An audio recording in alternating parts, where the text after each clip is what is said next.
you're not dealing with normal criminals here. These people move between governments, they move between terrorist organizations, they have connections right across the world. After a long and painstaking investigation, the Sunday Times has tracked down Christopher and Daniel Kinahan, two of the world's most wanted men, to a boxing match in Dubai. It's the first time the two crime lords have been pictured in public since they fled to the UAE with $5 million bounties on their heads. It's the result of a collaboration by the Sunday Times and investigative outlet Bellingcat. And here to explain all is John Mooney, Sunday Times crime and security correspondent, and Connor Plunkett from Bellingcat. Good morning to both of you.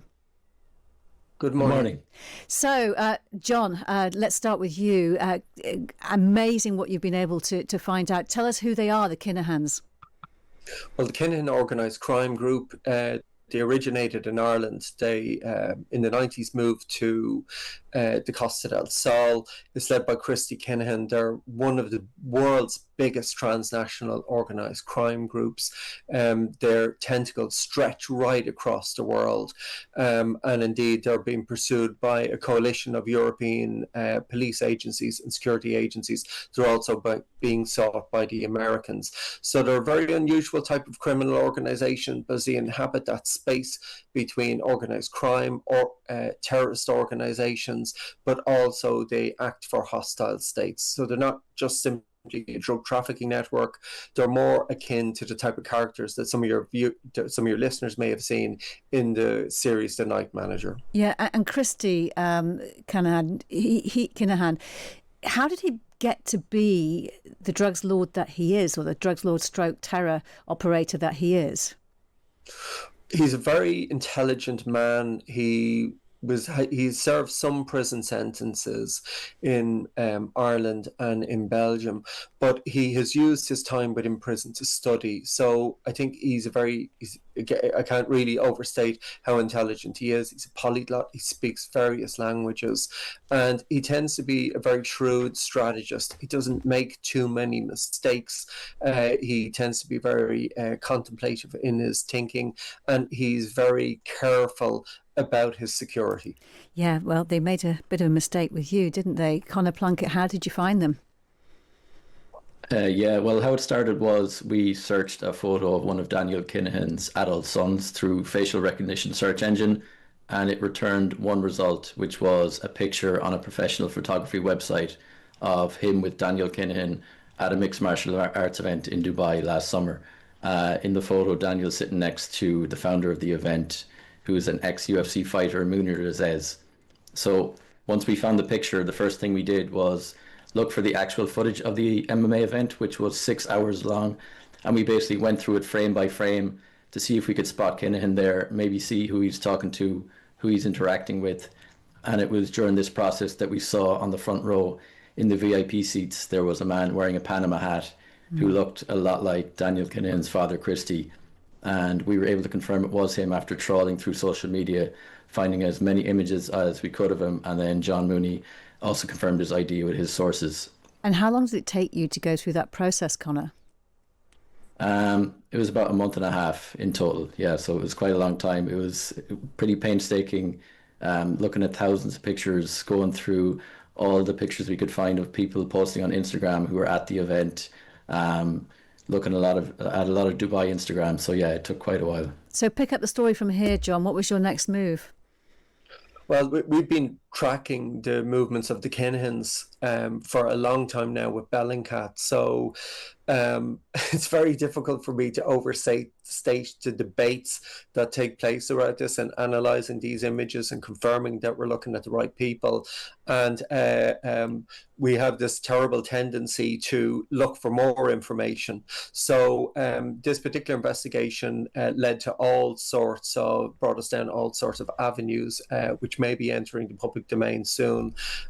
So once we had an idea that we were dealing with Christy Kinahan himself, we went through a process, obviously, of getting people that have met him and encountered him recently to verify that it was him. And that was easier said than done, because he has vanished from public sight for many years now. and he is extraordinarily careful about allowing people into his orbit, because he operates on the basis now that everyone who's approaching him is potentially an undercover police officer or intelligence agent, or may be turned at some future point and enter a witness protection program. So that took a little bit of time as well, getting the right people that had met him, had dealt with him, that know his mannerisms and know his behavior and the way he physically carries himself.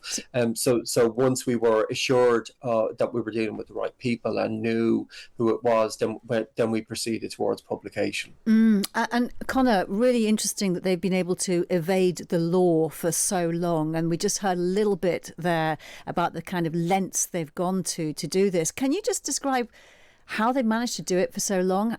They're in the UAE right now, but seem to be sort of like going around in plain sight, more or less, except when they put their Panama hat down a bit.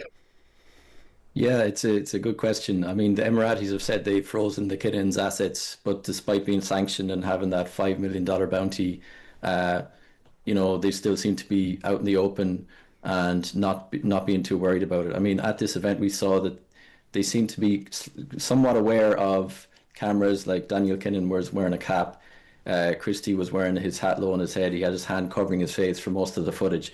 So they are aware, but on the other hand, they're still out there in the front row, like we found them. So yeah, it is kind of a paradox that it's hard to wrap your head around. So you found them, John. That means other people can too, and they could be held to account. I think there are elements of the international security services, particularly in Dubai, know exactly where they are at any one time. I think Christie Kinahan and his cartel have connections with all different types of people. You're not dealing with normal criminals here.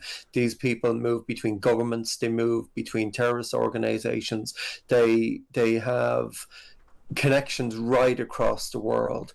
So I'm not saying they're being protected in an official way, but I think they know what's known about them. I think they know how to continue with their activities without doing so much that it will force the Emiratis' hands. The Emiratis again will say that they are not engaged in crime in their jurisdiction, and there's no specific extradition request to arrest these people and extradite them at the moment. But it is very difficult to understand how people that aren't Emiratis, they're not born in the UAE, somehow manage to stay there despite having an involvement in serious crime, and particularly the fact that they're wanted by the United States. Just briefly, Connor, I get the impression this is going to run this story. There's going to be more to come out. Yeah, we're planning on, we should have another one out hopefully next weekend, and likely more after that. I mean, we've been collaborating with John for, I think it's 2 years now. We must stop now. Keep safe. Thank you very much. That's Connor Plunkett from Bellingcat and John Mooney, crime security correspondent. Thank you for your time.